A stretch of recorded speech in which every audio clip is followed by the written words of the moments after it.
Hey everybody, it's Maggie Mulhern. We are behind the scenes at the BaBylissPRO booth. I am here with Ajua Mason, and she told me it's Joshua. It sounds like Joshua, but it's Ajua. Yes, it's Ajua, sounds like Joshua. So, And how do we follow you? You can follow me on Instagram at Hershey Mason, all one word, Hershey Mason. All right, perfect. So everybody's talking about this really cool, this is a wig, and you created this. So tell us how you create, we're trying to figure out, do we call it a dready wig or whatever? We're trying to come up with names, so what would you call it?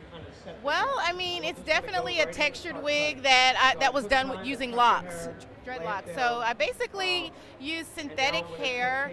I took just small sections of hair and I backcombed them and then I twisted them. I took a crochet hook to just kind of create those knots. Inside of each one of these little dreads are knots to create the shape. And then once I created the shape, I needed to set them, and I set them by using boiling hot water. Whoa, what did you do? You set. So what I did was I just took a boiling hot water, and I took each dread, dipped it in the hot water for a couple of seconds, and what that did was it sealed the shape into place. And then I used fabric dye to customize some of these colors. So how long did it take for you to create this wig? You want to know hours or days? Oh. If I were to like compress everything into hours, you're probably looking at about a 20-hour job. Oh, that's so cool. How about your own hair? How long? This is a lifelong.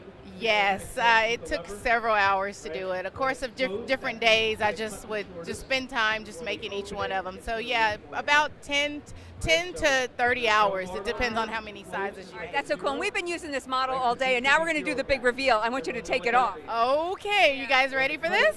All right, so turn around. Is completely flush with the still blade. Right? There's no See, it's even cool underneath. So yeah, she's got a little design going on there. But yeah, and then you can show the inside. Yeah, the inside absolutely. So inside of it, as you can see,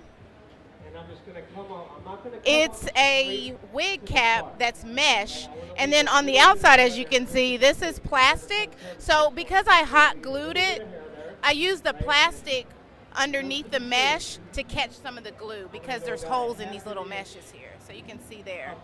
But yeah, just use hot glue gun. Once I made each one of them, I just began to just randomly like place them, attach them, and you know, just put a little accessory there just to put the That looks like fun. top. That looks like a naha. Oh. Yeah, that's really nice. All right, well, thank you so much, Ajua. Thank you so much. This is a really cool thing. Thanks for sharing. Thank you, Maggie. So that's like one of the